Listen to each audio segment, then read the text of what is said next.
Drug addict थी। मेरी ज़िंदगी में इतने सारे कांड चल रहे थे कि मैं ऐसे लोगों के हाथों में लग चुकी थी कि जहाँ से मुझे शायद मौत ही निकाल सकती थी। ये सब इतना सब डेंजर हो चुका था मेरी लाइफ में जब मैं टीनेजर ही थी। अभी बोर हो गए होंगे ना आप लोग घर पे, उदास भी हो गए होंगे, डिप्रेस्ड भी हो गए होंगे, कई तो रो रहे होंगे। अच्छा है, क्योंकि ये वक्त बुरा नहीं है। बुरे वक्त को कभी बुरा मत समझना। बुरा वक्त एक्चुअली में ओनली अच्छा वक्त होता है। अब आप बोलेंगे मैं तो फिलॉसफी चाह रही हूँ, ऐसा नहीं है।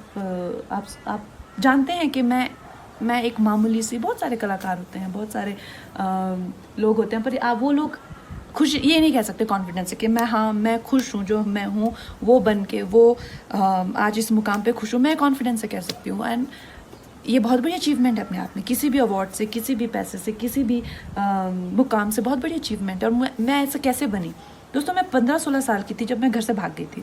मुझे ऐसा लगता था कि जैसे मैं मतलब हाथ उठाऊंगी और तारे तोड़ ले आऊँगी। मेरी माँ कहती है कि एक बार मैंने बारिश में नाचते हुए तुम्हें देखा, आधा घंटा तुम ऐसा लगा था जैसे आसमान को से कुछ खींचने की कोशिश कर रही हो।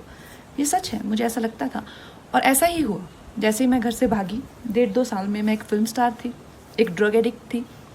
मेरी ज़िंदगी में इतने सारे कांड चल रहे थे कि मैं ऐसे लोगों के हाथों में लग चुकी थी कि जहाँ से मुझे शायद मौत ही निकाल सकती थी।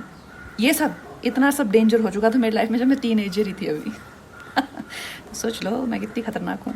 एनीवे, सो उसके बाद हुआ यूँ कि मेरी ज़िंदगी में एक बहुत अच्छे शख्स आए, मेरे मित्र, जो उस टाइम एक स्ट्रगलिंग फाइट मास्टर थे।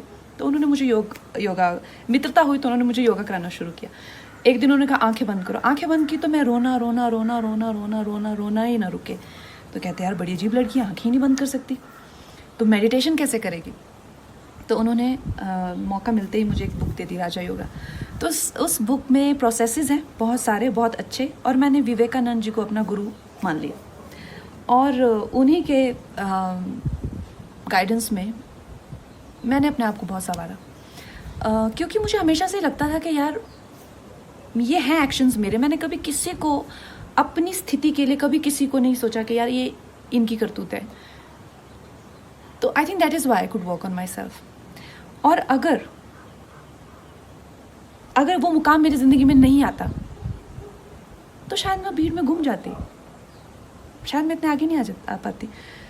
जो मैंने अपनी विल पावर को डेवलप किया है, अपने इंटेलेक्ट को शार्प किया है, जो मैंने अपने टैलेंट को संवारा है, जिस तरह से मैंने अपनी ज़िंदगी को संवारा, अपनी इमोशनल हेल्थ को रखा हुआ है, जिस तरह से मैंने अपनी फैमिली हेल्थ को रखा हुआ, अपने इन्वायरमेंट को रखा हुआ, ये तो मैं कर ही नहीं पाती। तो मुमकिन ही नहीं था मेरे लिए अगर मुझे स्पिरिचुअल गाइडेंस नहीं मिली होती, गुरुओं का आशीर्वाद नहीं मिला होता।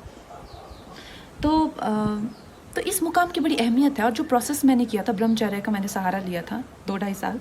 उस टाइम पे मैंने एक फ़िल्म की थी फैशन, और मेरी एक बहुत अच्छी मित्र थी अश्विनी देशमुख। आजकल उनसे बात नहीं होती है, पर वो उस टाइम मुंबई मिरर की जर्नलिस्ट थी। तो उन्होंने देखा यार तुम क्या करती हो, सिर्फ सफ़ेद वस्त्र पहनती हो और उबला हुआ खाना खाती हो। तो मैंने उन्हें बताया, तो उन्होंने एक बड़ी भलती सी स्टेटमेंट लिख दी कि Kangana turn celebrate.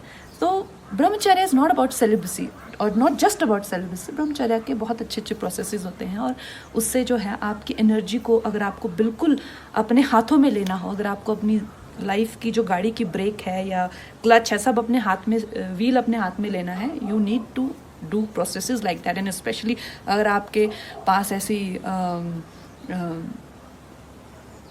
Volatile energy हो। तो दोस्तों कहने का मतलब ये है